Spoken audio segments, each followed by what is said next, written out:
देश में मुसलमान नहीं होता तो ये दलित आदिवासी पिछड़े जिंदा नहीं रह पाते। सज्जनों, नोट कर लेना, जिस गांव में मुसलमान है, नोट कर लेना, जिस गांव में मुसलमान है वहां दलित आदिवासी पिछड़े सुरक्षित है, और जिस गांव में मुसलमान नहीं है, एक दानी हिंदू का है, वह दलितों पर सबसे ज्यादा अत्याचार होते हैं, आदिवासी और पिछड़ों पर अत्याचार होते हैं। मैं नहीं कह रहा हूं, इसकी सीबीआई जांच करवा लीजिए, और अगर मैं गलत बोल रहा हूं, सत्यानंद महाराज को चौराहे पर सबसे पहले फांसी दीजिए। अगर मैं गलत बोल रहा हूं तो भारत का इतिहास उठा के देख लीजिए। अरे मुसलमान इस देश में आया, इस देश के नंगे भूखे गरीब लोगों को जिसकी छांव से बढ़ाते थे, राजा महाराजाओं ने उसको गले लगाया।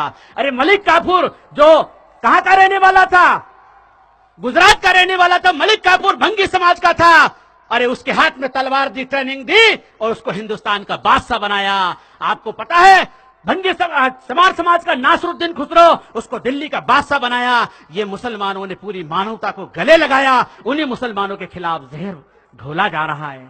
सज्जनों, मैं आपको कुछ बातें बताना चाहता हूं। इतिहास को हिंदू मुसलमान के नजरिए से मत देखिए।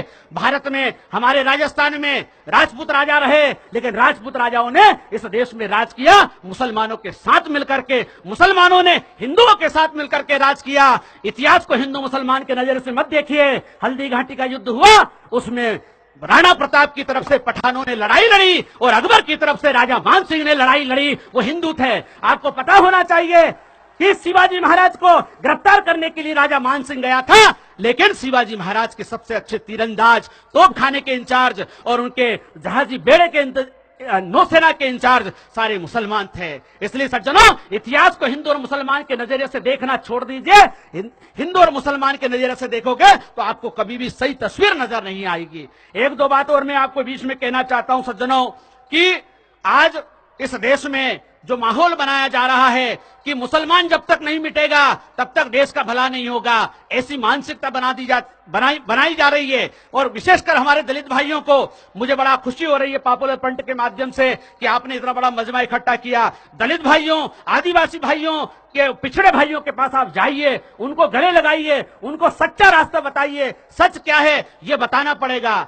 सज्जनों, जो लोग संविधान का विरोध करते हैं, आरक्षण का विरोध करते हैं, क्यों करते हैं?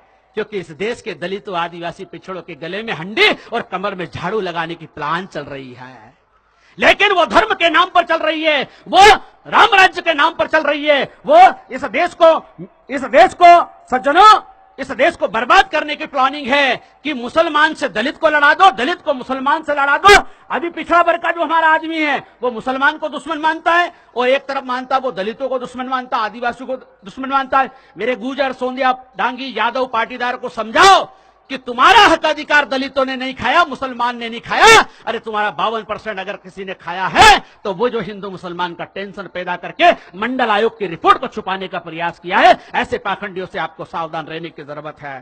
सज्जनों, बहुत कुछ बातें हुजूर पाक सल्लल्लाहु अलैहि वसल्लम ने अपने बयान में फरमाया था कि मां की गोद से लेकर कब्र तक इल्म हासिल करो, और इल्म हासिल करने के लिए चीन जाना पड़े तो चीन चले जाओ।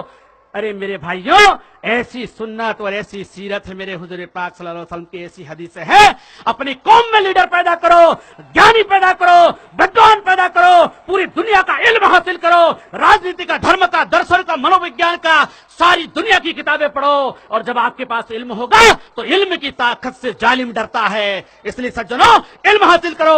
एक बाबा साहब डॉक्टर अम्बेडकर थे, 33 करोड़ देवता और 24 अवतार मिलकर के भी एक भंगी चमार बलाई बसोड़ बागरी बरमुंडो को विधायक सांसद नहीं बना दिया, लेकिन बाबा साहब डॉक्टर अम्बेडकर के संविधान ने राष्ट्रपति बना दिया। ये कलम की ताकत है।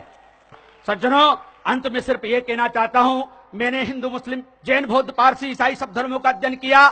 मैं कट्टरपंथी था, लेकिन जब मैंने इस्लाम, ईसाइयत, जैनिज्म, बुद्धिज्म, आस्तिक, नास्तिक पूरी दुनिया का अध्ययन किया, पता चला कि अब तोड़ने की बात तो बहुत हो चुकी है, जोड़ने की बात करो, तब जाकर के भारत माता की लाज बजेगी, इस देश की रक्षा होगी। तोड़ने के लिए बहुत सारे संगठन हैं, हिंदू मुसलमान का जहर फैलाने के लिए बहुत संगठन है, लेकिन मेरा विश्व हिंदू सत्य शोधक मिशन कहता है, हिंदू का भला मुसलमान और ईसाइयों के खिलाफ नफरत फैलाने से नहीं होगा।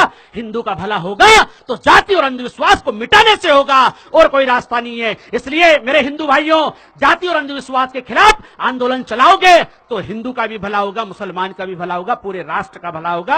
अंत में सज्जनों, मुझे यहां बुला करके इतना धैर्यपूर्वक सुना, सभी को साधुवाद देता हूं, धन्यवाद देता हूं। और विशेषकर पॉपुलर फ्रंट के सम्मान में कहना चाहूंगा कि लोगों को भ्रमित करे उसे स्टंट कहते हैं, लोगों को भ्रमित करे उसे स्टंट कहते हैं, लोगों को जीतने वाले को पॉपुलर फ्रंट कहते हैं, लोगों को जीतने वालों को पॉपुलर फ्रंट कहते हैं। बहुत बहुत साधुवाद, धन्यवाद। आप सभी के कल्याण की कामना करते हुए मैं अपनी वाणी को यहीं पर विराम देता हूं। बोलिए मेरे साथ, हिंदुस्तान जिंदाबाद।